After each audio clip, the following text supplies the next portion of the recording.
It's a high-tech conversation. And a low-tech topic. Live on the World Wide Web via Zoom. Bench Talk 101. Welcome everybody to Bench Talk 101. We're going to get straight into it this week. We've got an absolutely fantastic talk in front of us.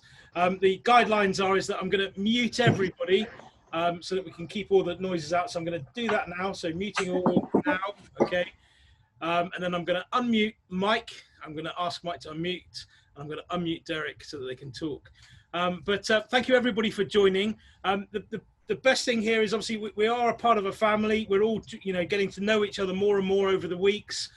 We've had lots of wonderful things happen, and I think that's through the generosity of the sharing of the knowledge and also sharing of the skills and experiences that that we're doing here. So thank you very much for everybody doing that. I think if you all share it out to more people, get them looking at the YouTube videos, this is a way of really promoting woodwork to lots of different people. So I'm going to ask you all to think about how you view. Your best way is to do speaker view. Okay, so if you click on speaker view now, you can then see the speaker, up live.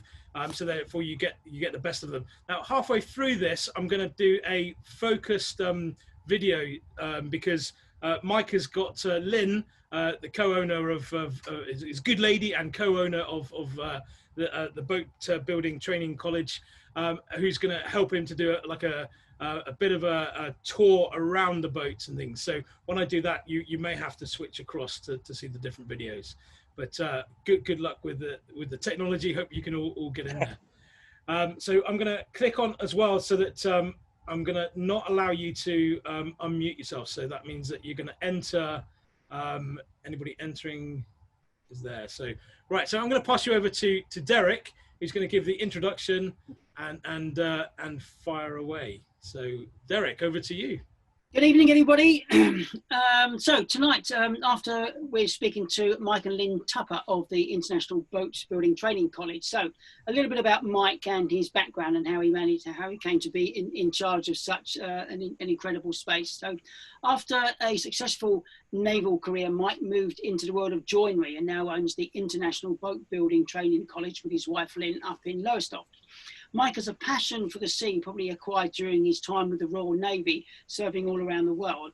Upon leaving the Navy, he trained with an experienced joiner before enrolling at the IBTC to study boat building. It was a short course, as far as I understand it. However, the experience didn't end there. As the story goes, as Mike told me when I visited the college with Geoffrey, I think it was last year, that Mike was so impressed with his time at the college that he immediately struck a deal with the then current owners to buy the place.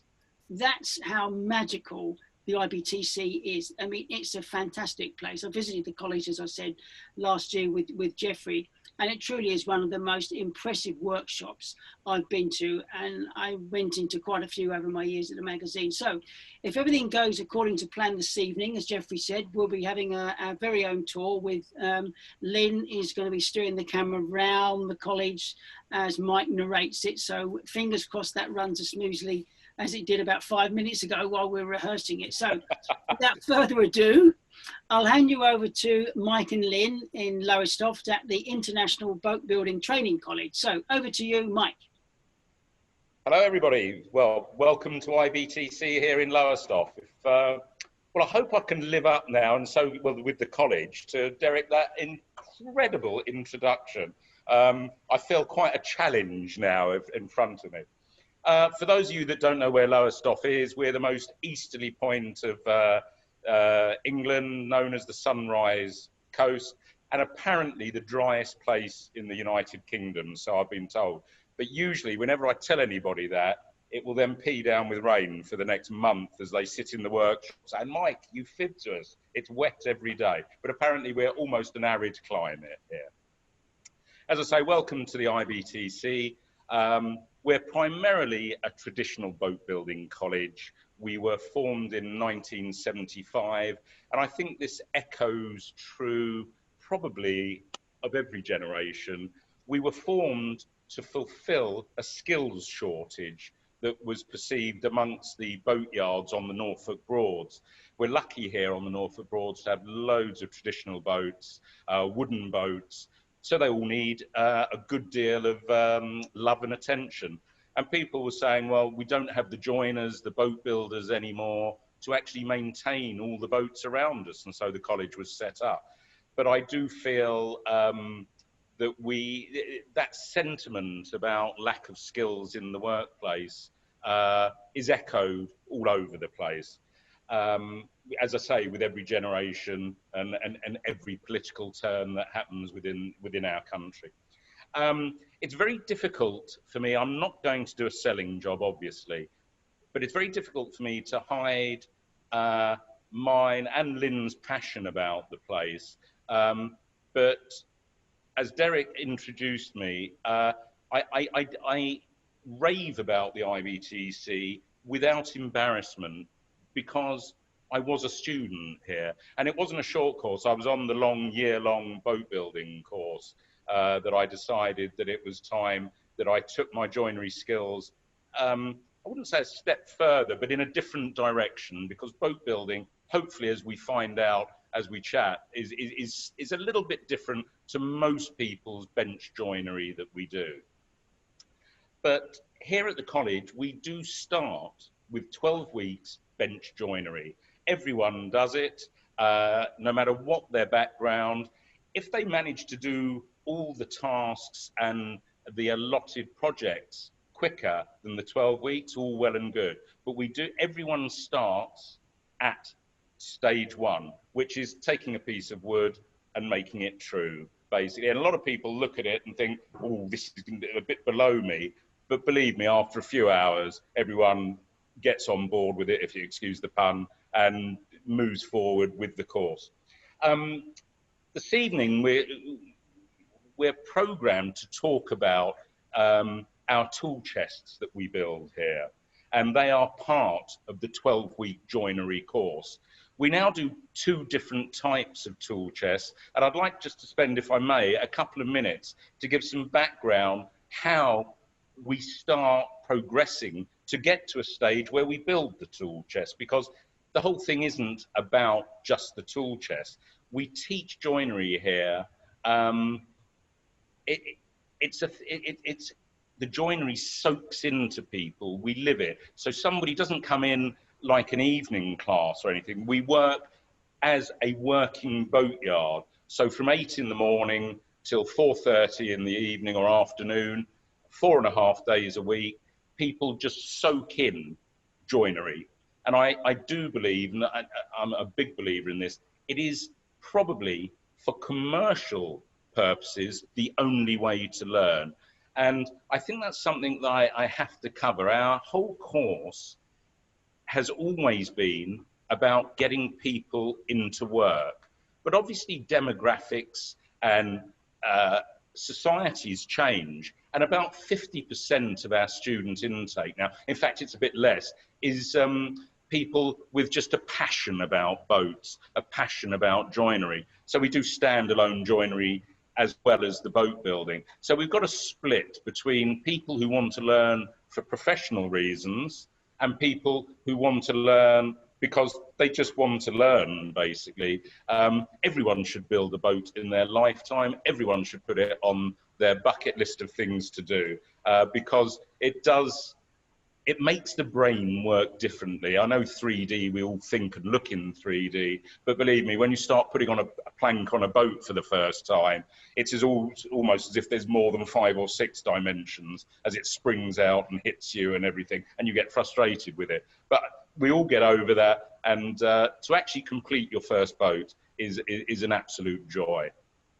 On the tool chest front, people are beginning to make tool chests here in about week 4. And when we focus in on the tool chests, it's very easy to forget that these are people often that haven't picked up woodworking tools in their lifetime. And I hope that you share my enthusiasm and indeed respect of the students when you see what is created, because everything that we'll show you, hopefully in the next 10 minutes or whatever, is not set up. It is genuine things that the students have built. So there is nothing put in the rooms that you see that is clever old Mike's put one of his own pieces in or somebody else's just to look good. These are things that the students have made. And I will show you things warts and all, because it is very important that we all make the mistakes, I think especially in joinery, because if you don't make the mistakes, you don't know how to put them right.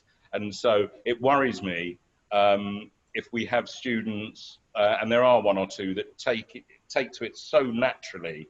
I'm sort of quietly inside thinking, go on, have a bit of breakout or something. I need to show you how to mend this. Otherwise, you're going to be on your first job where you're earning your first real English pounds for doing this. And that's when it will go wrong. And you'll think, and I can't use an expletive, but you know what I mean. Oh, wow, how do I do this? So we encourage the mistakes, basically. The other thing I think that we have to get across is in the 12-week joinery program, everything, although you will see the odd power tool, everything is really hands-on. And there's a number of reasons for this, apart from the fact that you derive, and I think everyone here will agree, there's a lot more pleasure to be had from working with your hands rather than an electric motor. And we know that people that rely on too much machinery just won't go to heaven, whereas we will, using our hands all the time.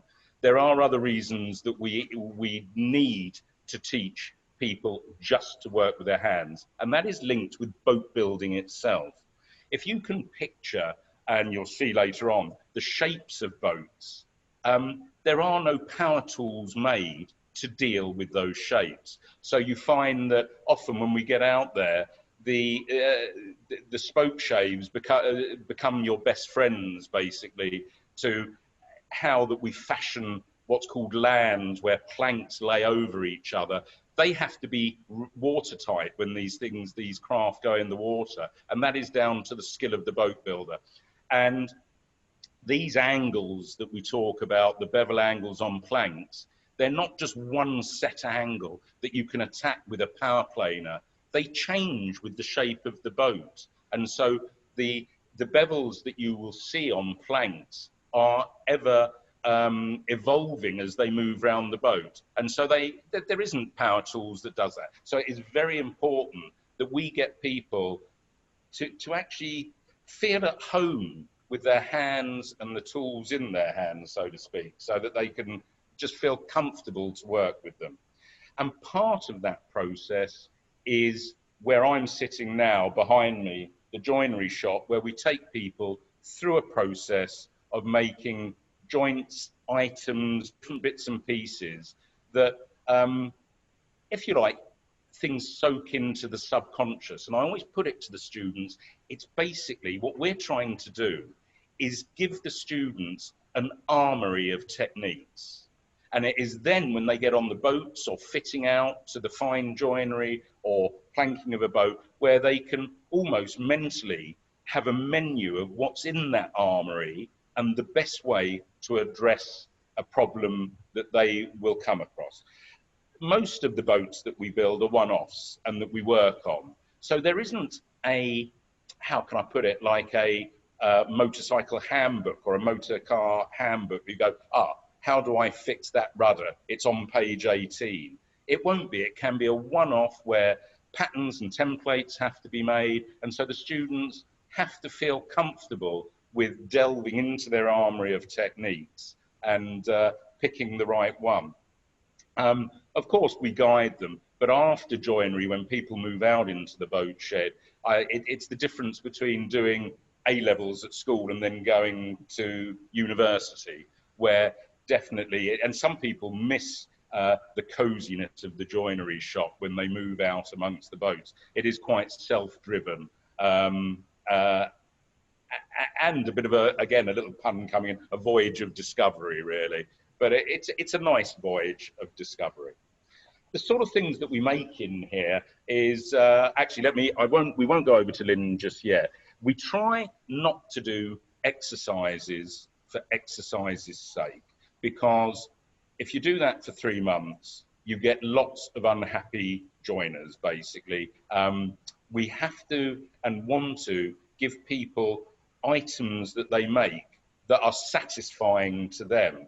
And so I'm just going to zip out of shop because I've forgotten something important. 1 second.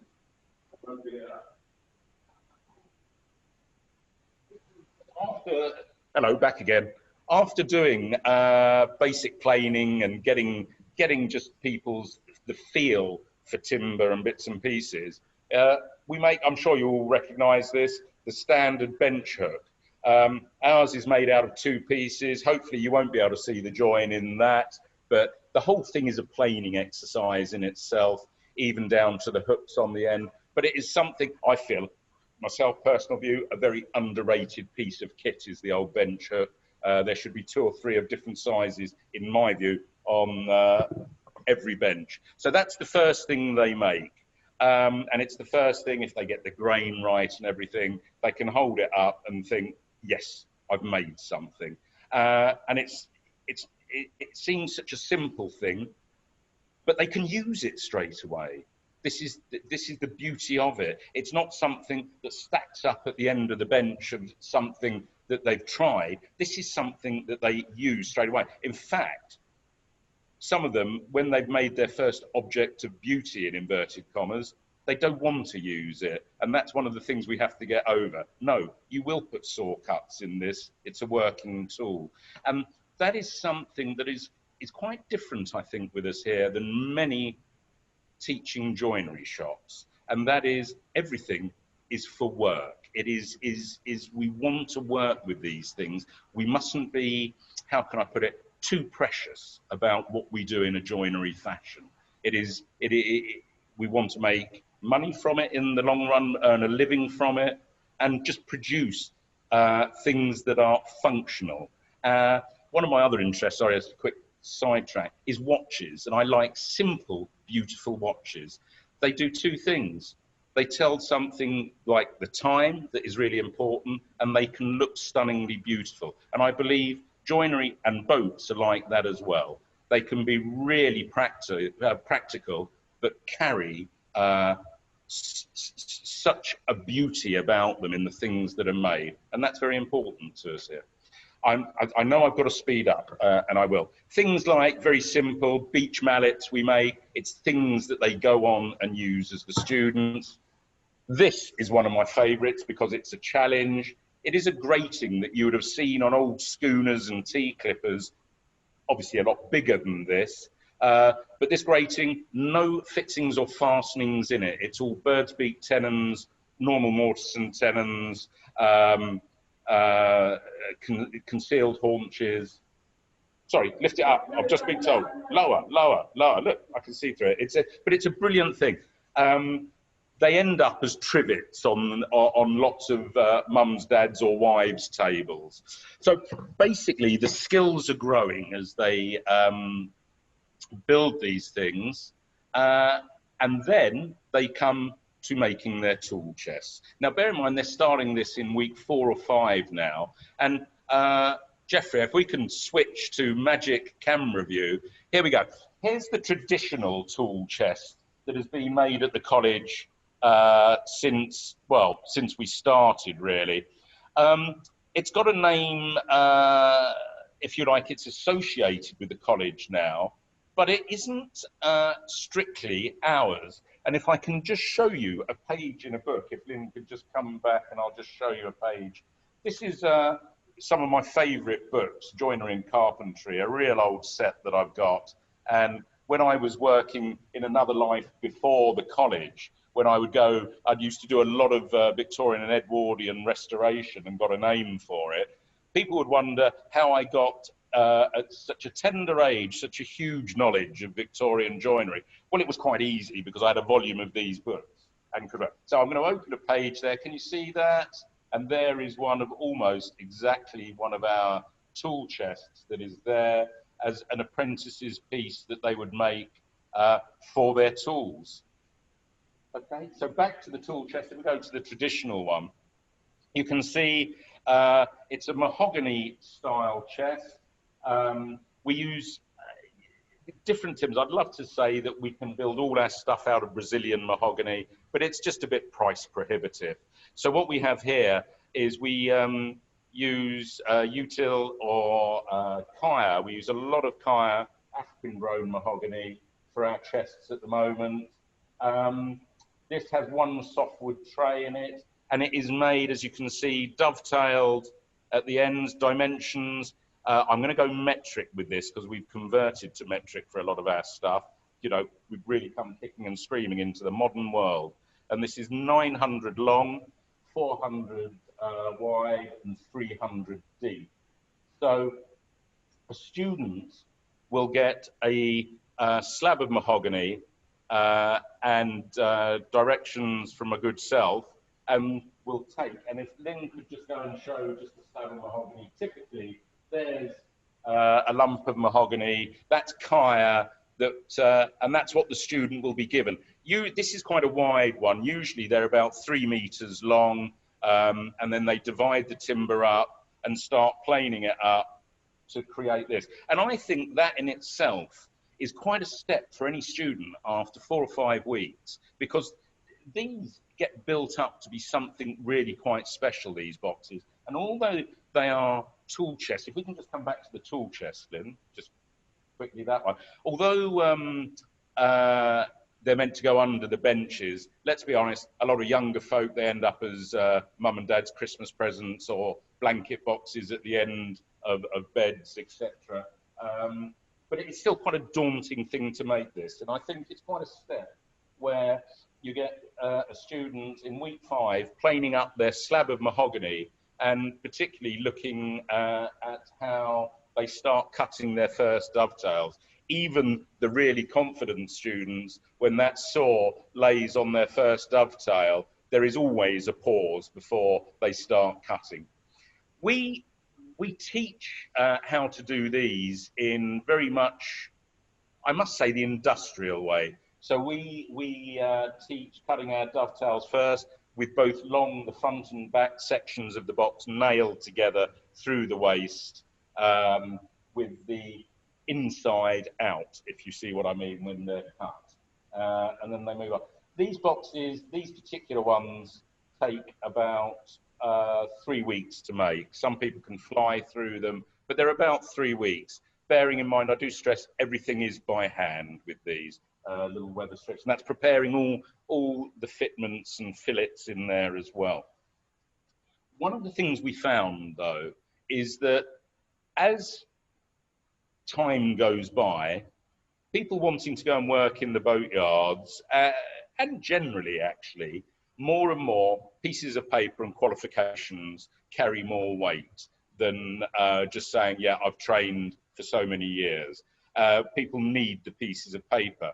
So we now train City and Guilds boat builders, but also bench joinery. And to be able to fit in what was required of City and Guilds, which is, if we can just move to this side, you'll see that they want also, you'll see around the place, before we go to the chest, you can see all the doors in the vices. We've got doors and steps, because part of what City and Guilds require, and I think justly so, is not just to prove the skills with your hands, you also have to know the technical details of how to put things together. So you could actually be if you like, have all the tremendous inherent skills of a joiner, but if you don't know the ratios of tenons or how to make a door, where the rails go, ratios, etc., you're not a lot of use out in the workplace. So this has to be taught as well. And so to allow us the time to do this, we actually now make another tool chest as well, or it's called a joiner's attache case. And if Lynn comes just back this way and has a look at these couple on the front bench here, you will see a typical joiner's attache case. You'll notice dovetails top and bottom. A lot of the skills to make this are very similar to making the larger tool chest, but all just a bit smaller. So we would expect this to be made in about a week. Now, although the tool chest is fantastic to have under a bench, I've got to say the the joiner's attache case definitely has its advantages, particularly in boat building. When you're moving, you're not at your bench all the time. You're moving around to different boats, and you don't have to have half a ton of Weetabix and 17 tins of spinach to pick one of these up and take it to the boats. Whereas some of the larger tool chests, they definitely are underbench type models. So I have quite a soft spot for the joiner's attache case. And I mentioned earlier on, I might just follow Lynn, because I want to show you the sort of things that we like to teach here. Sorry? You won't hear me if I follow Lynn. Yeah, so I'm going to give a direction. Sorry, Mike, can I suggest, if you keep looking at your screen and then keep talking to your screen, because when you turn around, your voice gets lost. So does it? I do apologise. Yeah, you've got a directional mic, so if you keep looking at your screen and let Lynn do the walking. It was just, even after 35 years of marriage, I just like watching Lynn walk around, you see. Lynn, I'm going to try and direct this without looking away from the screen. That bench you're on, if you turn left to the attache case on there and go right down bottom left-hand corner. This is Andy, I'm trying to point it right on the bottom left-hand corner. You'll see a little darker piece of wood, and that's what I mean by making mistakes. Andy, by mistake, when he was sawing, this bit is ply, and you know what it's like if you catch some bits of ply badly, ka-chung, out it comes. That happened here, and it didn't go in very nicely when he pushed it into the rebate. So inwardly, I was cheering. Could you just go back down to that front there, Lynn, back to that corner? Because that little bit is a little let in there. Just go along to the right, Lynn, now. Move along to the right. And you'll see just a little, in fact, I'm glad to say you can't quite see it. But that's part of it, is being able to have what seems like a disaster for a couple of minutes and then say, no, we will put that right. And, you know, everyone's happy. But most importantly, they learn through the process. Because if we go through our life as joiners without making some really quite big cock-ups, well, I don't believe anyone that says they have, if they're in their 50s and says everything's gone swimmingly well. It's like a wooden Pinocchio, and their noses will be growing, because we've all made massive cock-ups, sometimes unlucky with timber, or unlucky because we've just rushed something. I've made loads, and it is important to teach how to put these little mistakes right. So well caught, Derek. I don't know if I saw Derek catching a fly there. Geoffrey and Derek, you can nod at this. Do you mind if I just rabbit on a bit as well? Because we talked about planes the other week, and I just want to show an oar and a plane as well. Can I do that? Okay, I want to show this one. If Lynn can come back up to the front.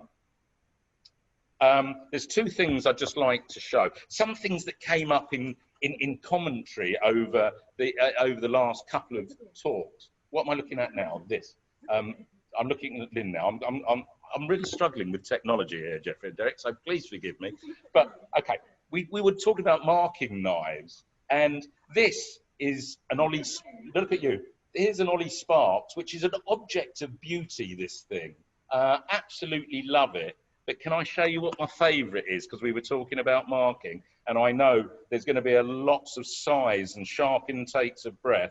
I won't tell you how much that cost. It was quite a lot, but it is an object of beauty. £3.50 from Boots. It's a scalpel, and it is. So yeah, for me, I don't know any other marker that's better for dovetails. Sorry, I'm looking at you now, Lynn. I don't know anything else that's better for dovetails than my £3.50 scalpel. I'm looking again. Sorry, but I can't see where the scalpel is. Look, here it is. So just a thought there. Okay. Other thing, I would love. I know on the market as well. There are brilliant dovetail markers and things.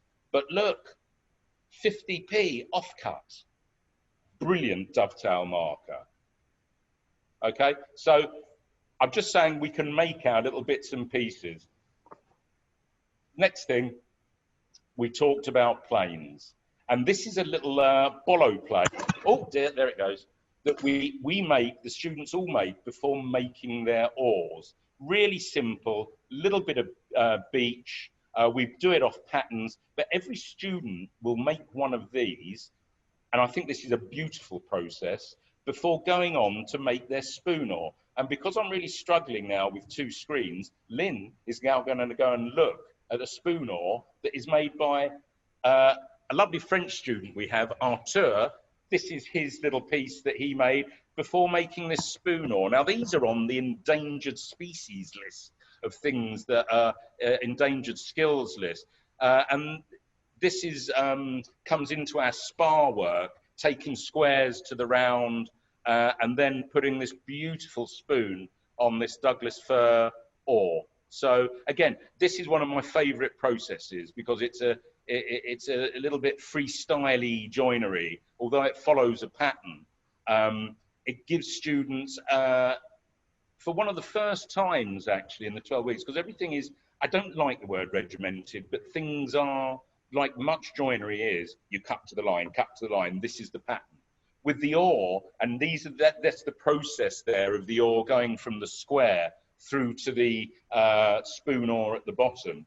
There is an element of using the spoke shave, getting the lovely curves in, using the little beach bolo plane that they've made, getting the curves in. And I think the process and the satisfaction there is really quite beautiful. So, yeah, and then they finish off after doing all the creative stuff. They come back to the stairs there that Lynn is looking at. And these are important as well. You know, they have to be accurate. And we talk about accuracy.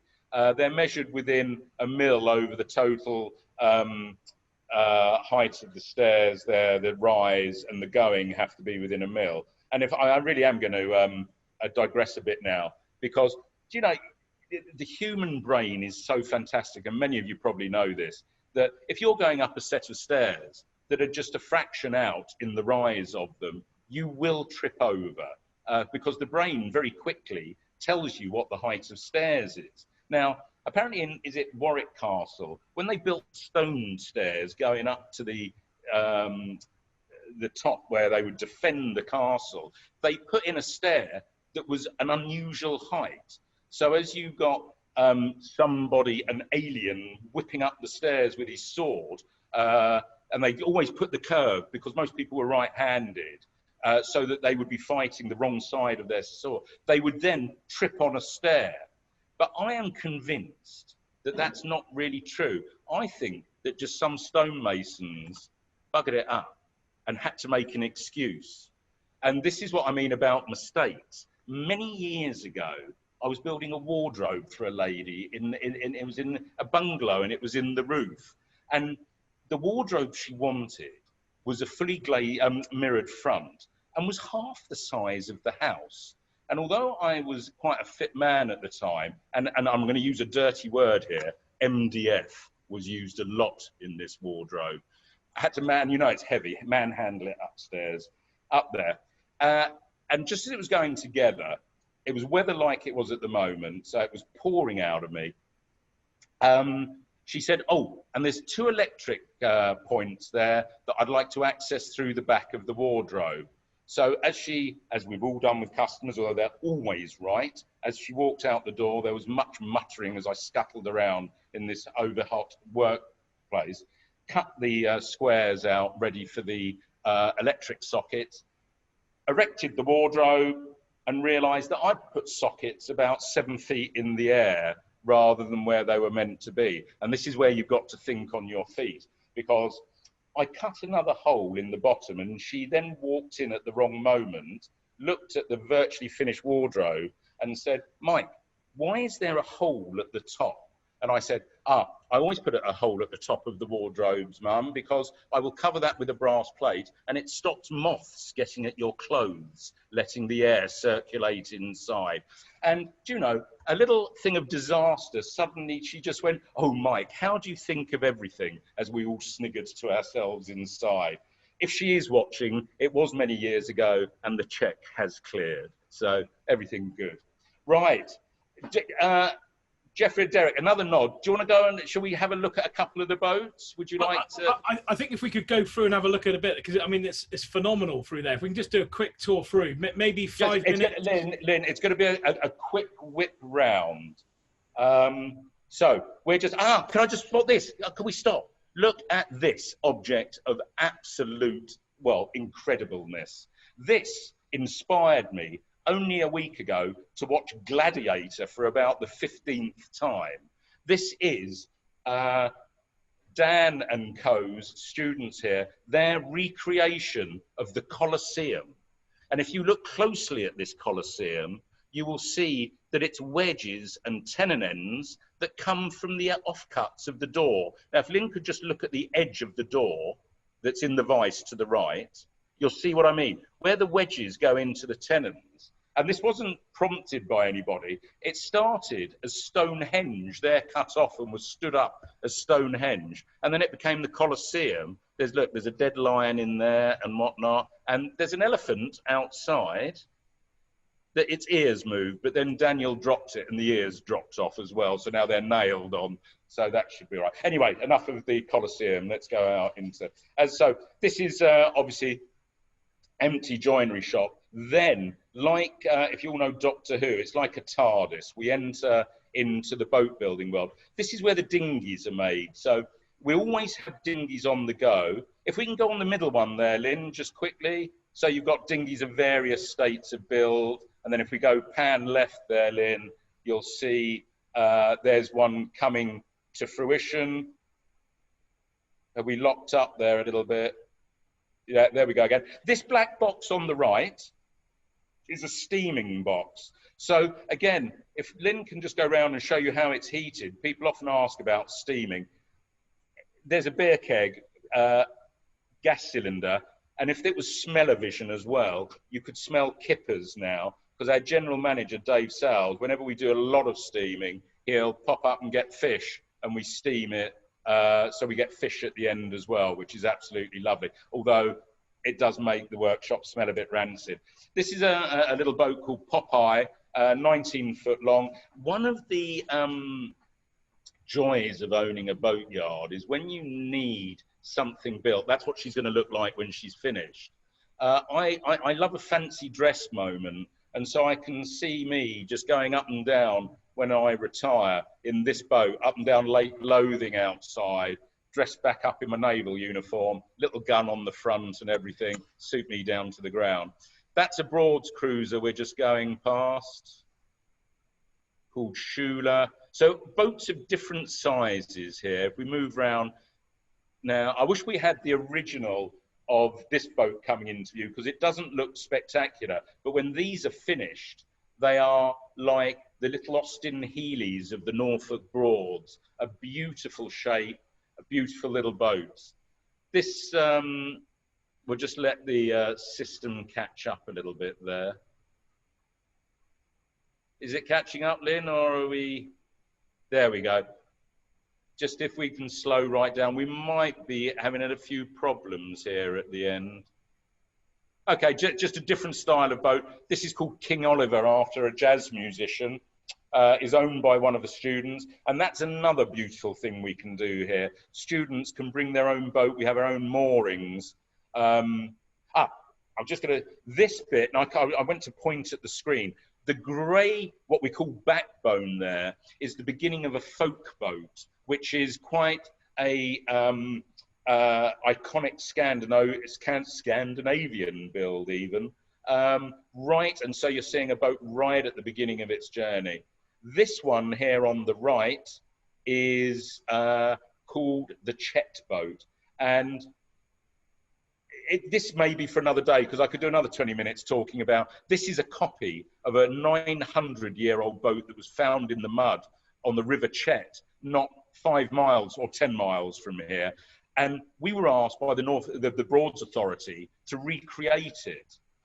But unlike a normal boat, you can't just have wood laying in the mud that jumps out at you like the plans of a boat. So you have to do a test piece. And we did that's the test build that actually went on to be a boat in a boat builder's garden at the Chelsea Flower Show and won a gold medal. In front of us here, sorry, is to the right here, if Lynn can hear me. For our friends across the pond, this is a Chris craft that's being restored, circa 1942, quite quite an interesting one. We're still waiting. Work's sort of gone a little bit on hold here. We're waiting for the engine mounts, but that will be beautiful. Beyond that, you see the grey hull there. This, to me, is one of the sexiest hull shapes there is, and it's one of the reasons that Lynn and I own the college. And there's a story within itself here. But when I came back over after a period of illness, when I was on a course here, there were certain things at the college that seemed to have been neglected, and this boat was one of them. And in an odd roundabout way, I said I would sponsor the boat as long as I had a guarantee from the college that everything was okay with the college. And without going into details, because it wouldn't be right, I ended up, Lynn and I, with the college.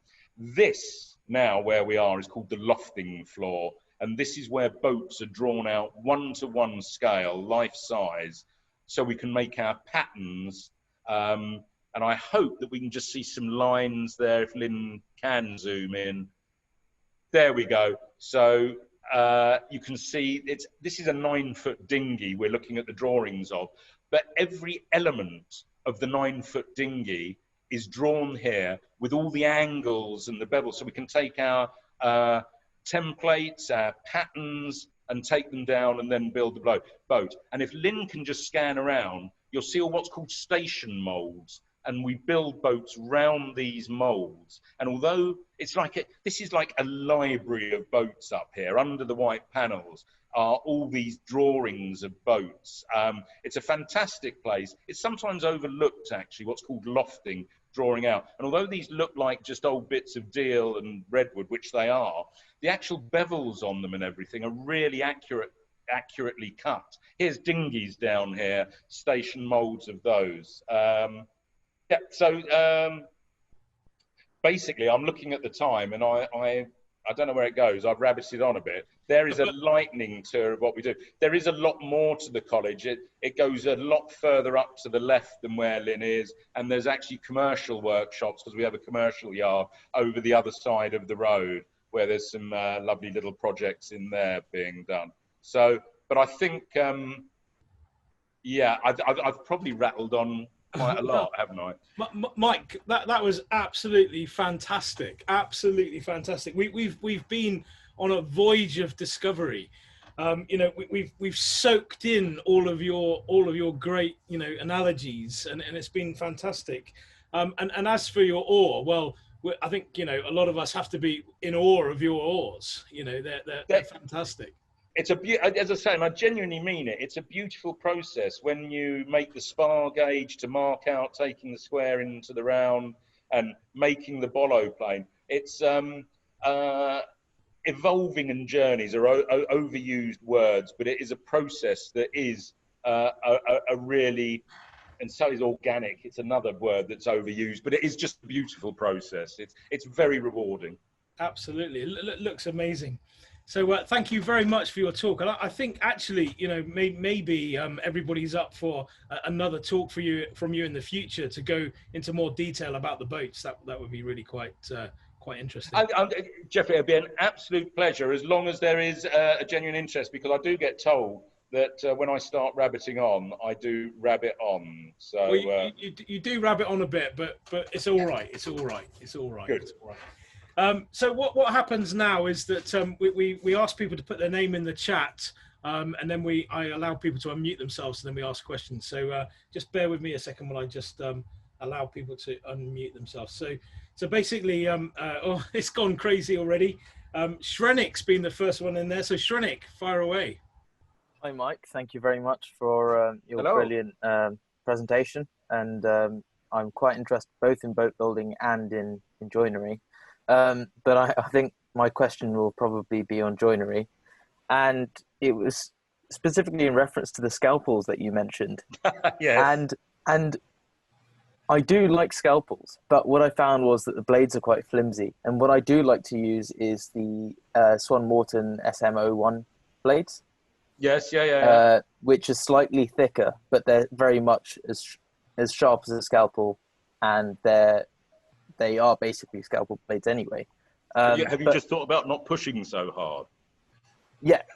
No, but I've just found that the really thin blades follow follow the end grain a little bit. And Oh, yeah, it can do. And if you're not yeah. careful, they can actually take the arris off before you want it taken off if you're doing dovetails or anything. Yeah, So, yeah, yeah. you do have to be, yeah, I agree with you. You do, you find the scalpel of choice, basically. But I just find them for me, and I by what I do, I'm demonstrating dovetails an awful lot of the time. I just find them the easiest thing to use. Well, Barbie Woodshop seems to agree with me. I'm joking. Say that again. Barbie Woodshop seems to agree with me. Ah, there we go. There we go. Maybe you could make a tiny boat for Barbie's woodshop, Mike. Barbie size, so you can go on a sailing tour. Okay, next question up. Simon B. I believe you know Simon, Mike. Hi, Mike. Hi, Lynn. I actually have a question. How are you? Hi, guys. I just wanted to say to everyone else, everything that Mike has told you, he's not lying. And he's not trying to sell the college. I went there, I did the course. It's the best thing I've ever done in my life. I miss the workshop immensely. And I'm really, really happy that I had the chance to go to Lowestoft and do the boat building course. It's a magical place. And if anyone's in the area, just go there, go and visit Mike and Lynn. They're lovely people. And just go and have a look at the college. It's fantastic. Simon, you're an angel. Can you give us a couple of notes on your trombone? You don't want to hear that. Okay. It's great to see you, Simon. Really good. To see you too. Are you open for business again now? Yeah, we opened again on June the 1st. I'm pleased to say the first college to open, socially distanced joinery. But you know me, Simon. I find it difficult to be socially distanced. So, but it did work. You can't see them from where you are, but we're swimming in sanitizer, and I wish I'd had the business idea of making yellow tape that says "keep 2 meters away from me," because whoever did it, it's all over the college now. It's just, brilliant idea. There we go. Okay. I'll probably come over and visit you sometime in September. You're always welcome. Are you still at your sunny Wales at the moment? Sunny Wales, thunderstorm today, but I'm still in Wales, the other side of the country. So it's a 6-hour drive. Dude, just let us know when you want to come up, and it'll be a pleasure to see you. Because I also saw on the Lofting Floor my templates and the transom is still up there that I need to pick up. Okay, good. All right, sorry, I'll stop wasting everyone else's time. No, Simon, it's a pleasure. Good to see you. Brilliant. Alexander, up next. Hi, am I unmuted? Yeah. Hello, Alexander, how are you? I did the boat building course in Lyme Regis. Yeah. The thing that I felt was lacking there when I went to work at Nilsson's in Gloucester. Yeah. Straight away they put us on power planers for a month doing massive how much power tool stuff do you do at your college in terms of?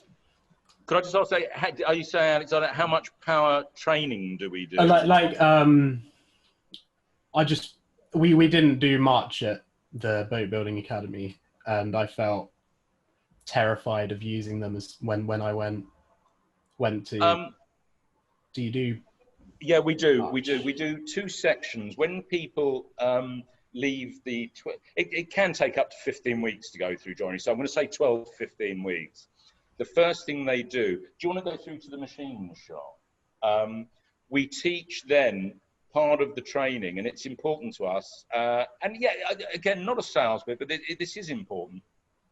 We are the only college that train in all the machinery and sign people off to use the machinery. So that's not with an instructor with them. They go through comprehensive training, every student, to be signed off to use both power tools and heavy machinery. And Lynn's just, if she is going to go, hold on, where is Lynn? I think she's lost. Oh, she's all right. She's coming back. Are we getting her back? So there's the spotlight video.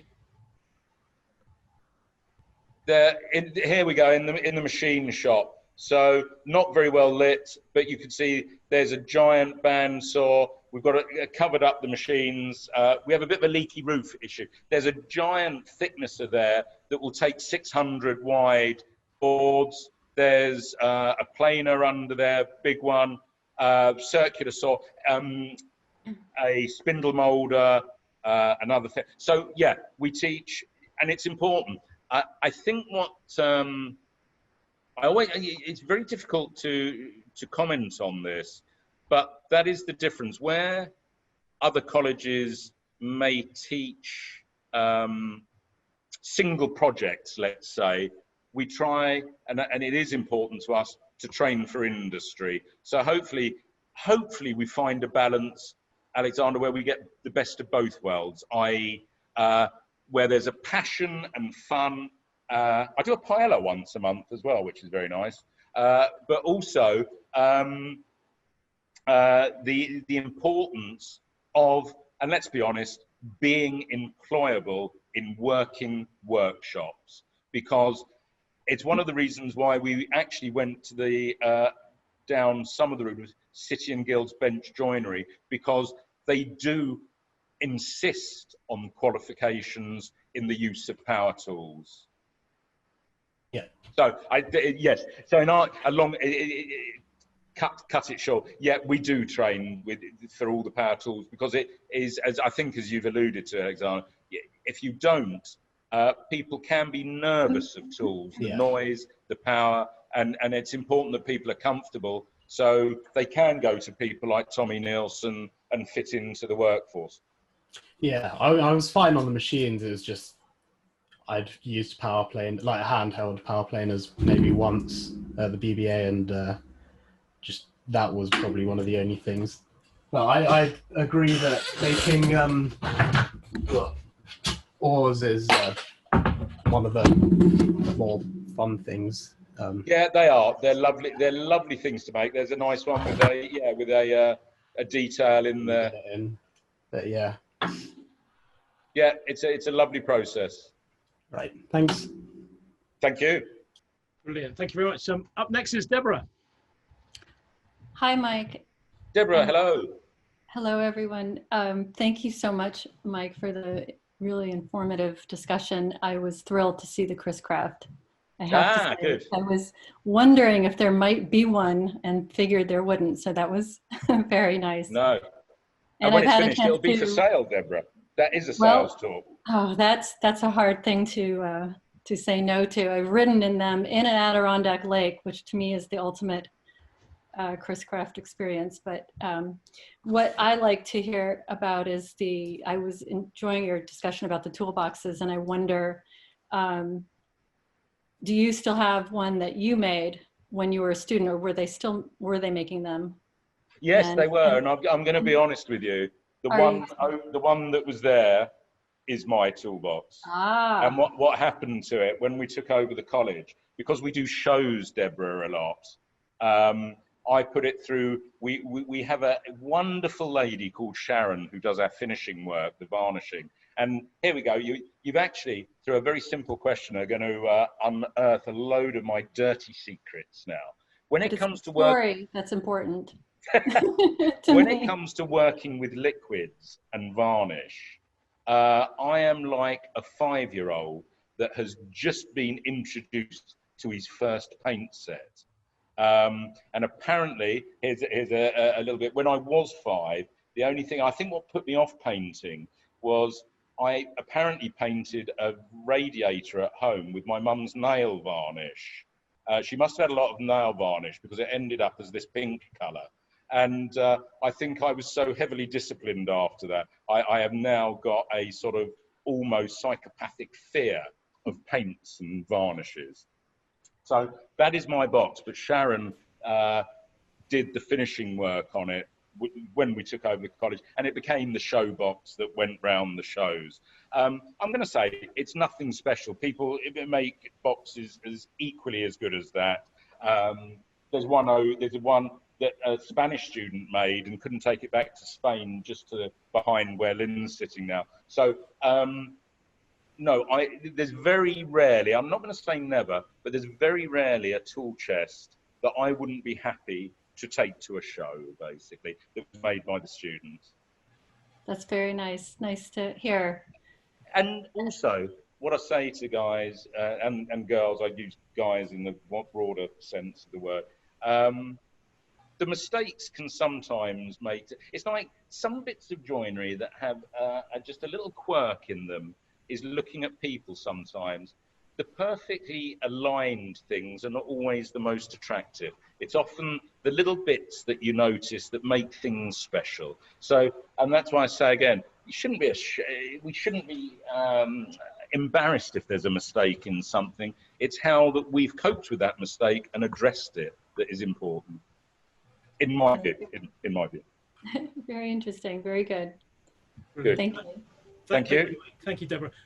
Deborah, I know that you're new on here today, but I normally do a bit of a bullying session, and I kind of like pick on somebody. Now, I've just been, you know, I've followed you for a while, but I'm just looking at your Instagram page now and looking at all your flat lay stuff, and you're, you know, you're a researcher and you're doing all this wonderful stuff about the tools.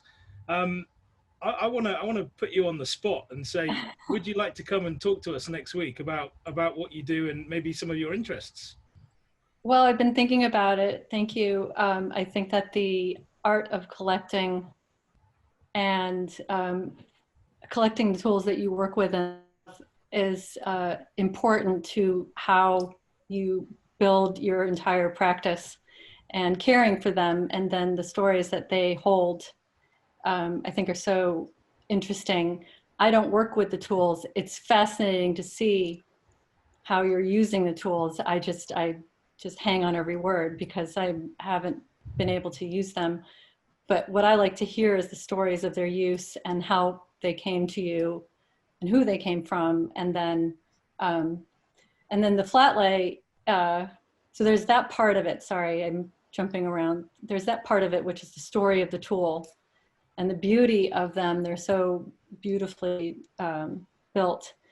But then the flat lay is a perfect way, perfect vehicle to show the shape and the tool itself without putting, you know, all 15 of your hammers, because you have so many, into one place. You can put different ones and arrange them in a way that really makes sense to the eye. It's a different thing, different way, and everyone can do it with a few steps. Oh, brilliant. But yeah, so telling the story is really what it's about, and I can't help but collect the tools. They're so compelling. I mean, you're looking at quite a few tool collectors in front of you here. I know. A few weeks back, we had Chester that gave you know, a tour of his some of his tool collection, and you know, people are just sort of astounded, and it kind of, like I said to Chester, it makes us all feel better because, you know, we can go out and collect more and still not be anywhere near the amount of stuff Chester's got. So I took a look at that before I tuned in here. I took a look at that, Chester. Yes, that was impressive. But it was your father's mallet that was right there too. So that was fantastic that you had that. It's important. Because it comes through the family too. It's really wonderful when you have those things and still use them. So is it a thumbs up for next week? Yes, I think so. Yay!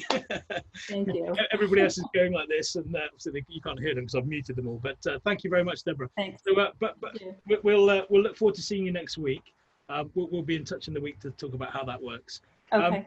But back over to you, Mike. So we've still got lots of questions coming through. Next one's up is actually from Chester. Off you go, Chester. Oh, I'm assuming I'm unmuted. You are, yep. Mike, first of all, let me say thank you. That was really great. Good.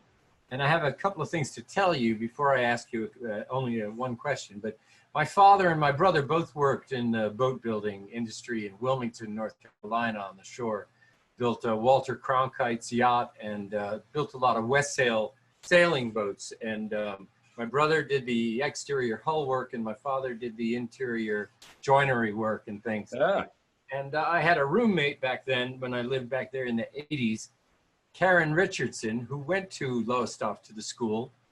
And oh, wow.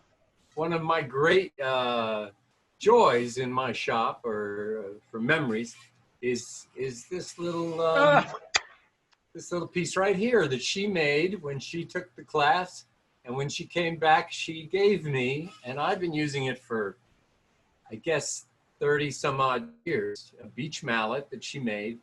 And I was very jealous of her that when she took the course, because she told me all about it. And I'd been doing woodworking for years still, but I still wanted to go there to that school. And you know, that is, Chester, that is absolutely lovely. And I've got to link that with Deborah as well. There's little tools with history.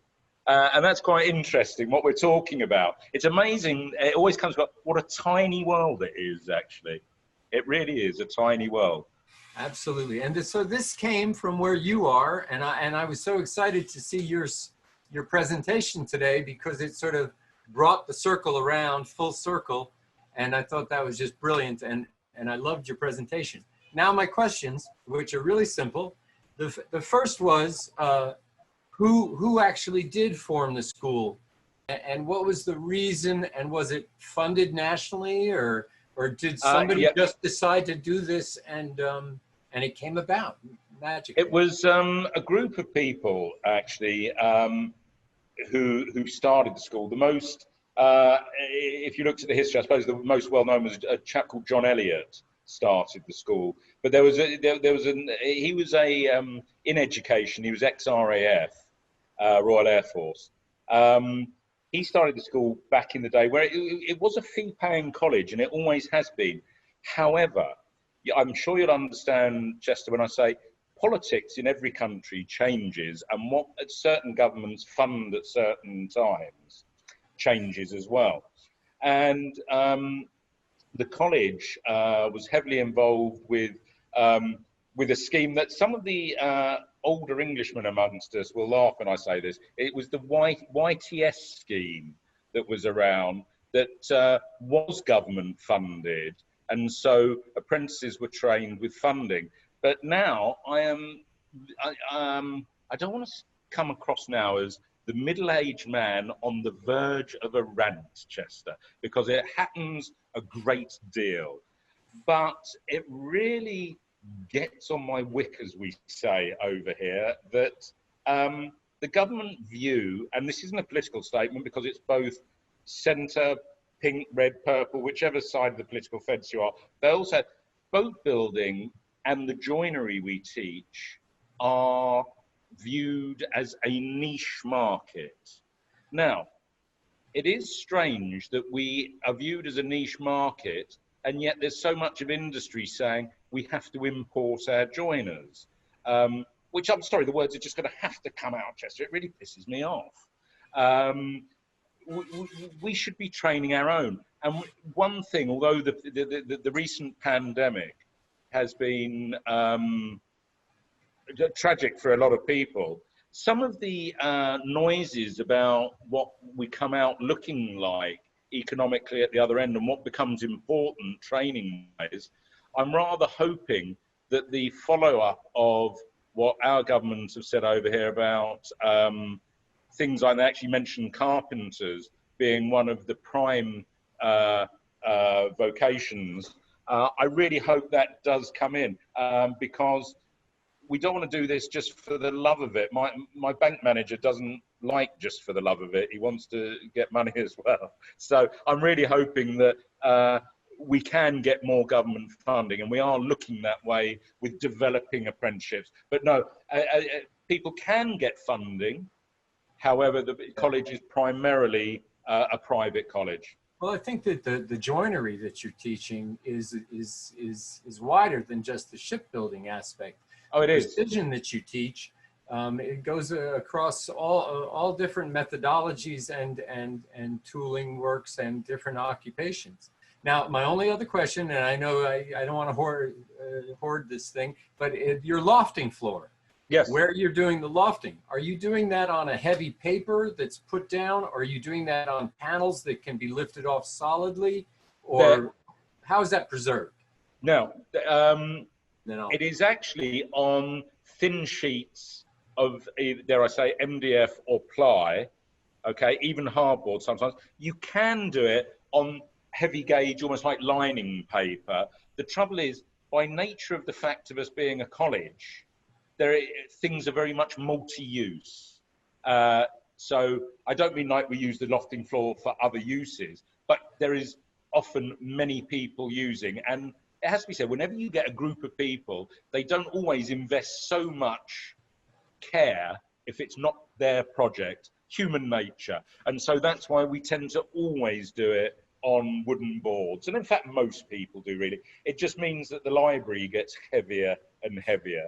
And it's one of those things that at what point do you put whitewash over it all again?